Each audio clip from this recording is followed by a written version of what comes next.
balance being a candidate in this competition to that of your livelihood outside of it?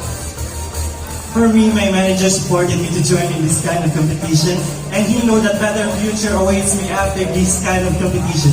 This Ginoong Pilipinas 2023, he knows that it will has a huge impact on my life, and it will help us financially, and more opportunities will come after this event. Since Ginoong Pilipinas is open to all of the opportunities that it can offer to us, not just only me, but also to my co-candidates and my co-Ginoong Pilipinas Ginoong Pilipinas candidates. Thank you. So during the interview, you mentioned that if you win, you'll use this platform to enhance the projects of Pilipinas. So, I ask you, what specific project would you most likely target? Good evening first, of course, and thank you so much for supporting Ginoong Pilipinas 2023. Well, I am a National Ambassador of National Geographic, also an International Ambassador of Philippines. So the one project I've been working right now in our island in Bantayan is the hydroponics, or the Suwag Bantayan. It's like a conversion of plastic bottles into a sustainable platform, because I believe that that project has a huge impact on my community. I was able to help a lot of out-of-school youth, provide them opportunities to work as well. And then, Bantayan is progressing and modestly moving on. It's all thanks and gratitude for Ginoong Maramag Bukidnon. Okay, so our question for you is, during the interview, you mentioned that if you won, you'll use this platform to enhance the projects of communities. What specific project would you most likely target? I've been saying a lot that I will continue my reforestation endeavors in Bukidnon.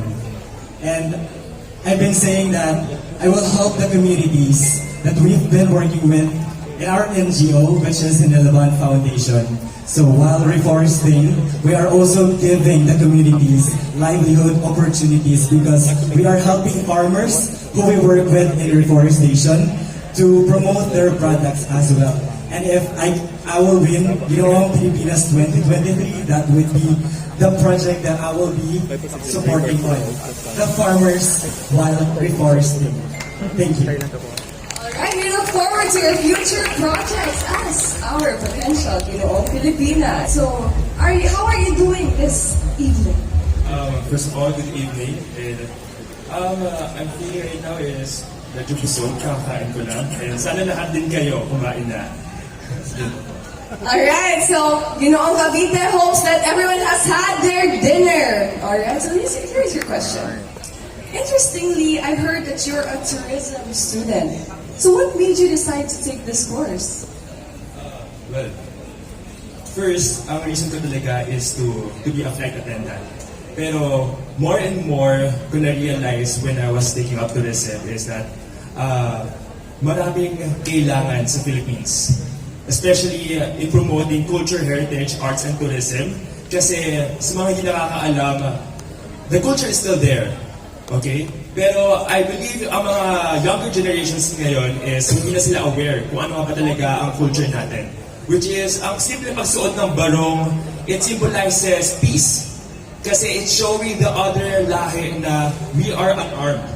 Wala tayong any weapons on our body na makikita yon dahil transparent nga yung barong natin. So we're promoting peace pa lang, doon pala sa pagsuot ng barong. And dapat alam yon ng mga kabataan ngayon, our generation.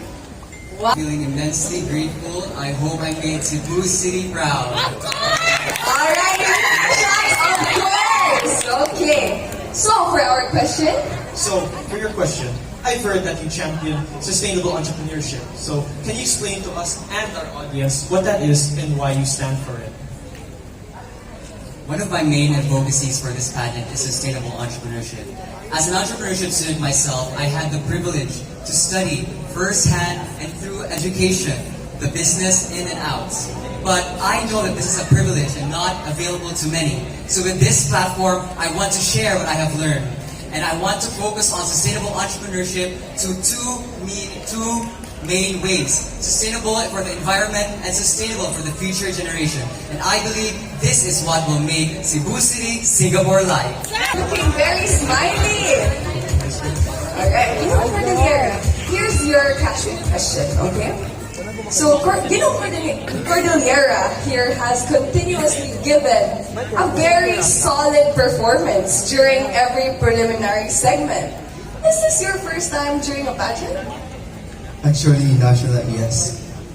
But in my place, I was appointed as our Mr. Mountain Province 2022. So this is my first pageant on stage. Alright, so how is the experience so far? It's fun because Pilipinas is very very fun, and I'm grateful that I joined here. Thank you. Alright, we have a very smiling Ginoong Cordillera. Thank you, Ginoong. Again. Okay, we have Mr. Justin. Ginoong Dalaget, what do you think needs to be given more attention to youth in your province? First of all, I joined this competition with sharing my advocacy of agriculture and farming. Growing up, I am proud to say that I came from the family of farmers in Dalaget. And I am here joining Ginoong Pilipinas with a platform of tourism and entrepreneurship. So that's why I am here today as a representation of the farmers in our municipality, because right now they are suffering of low income because of the high supply of the vegetables in the Dalaget. So that's why since I joined this pageant, I promote our products in Dalaget so maybe I could help them to make the demands of the products. Thank you. Given how much controversy there is in the pageantry, how do you handle criticism?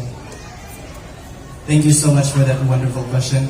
I know that we are currently in the public eye because we know that we are very influential in the society because we have our own platform to showcase in the world.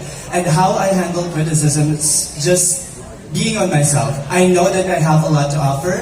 I have a lot of activities in order for me to change our society. I took up Bachelor of Science in Community Development, and this is under social work because I know that we have to empower our small communities out there. We have to empower our own people for them to know and to realize that our tourism, our culture, our arts and heritage is very important. Thank you so much. The same area I also represent. Okay, so here's my question for you. During your interview, you stressed how important safety is.